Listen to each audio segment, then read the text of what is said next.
So, yan. Pero kukunin muna natin yung may total na para ma-compare natin dun sa nakuha nating reaction, total reaction.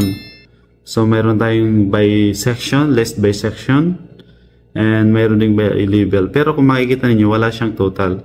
Ito yung pangatlo, yung material list by story. Ito yung may total na weight or vertical reaction as per sa self-weight niya.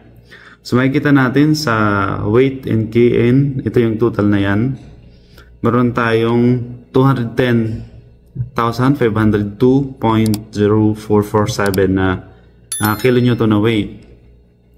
So, as you can see, around 0.0153 kilonewton lang ang difference between sa weight ng per elements and based dun sa reaction natin. So, very minimal lang.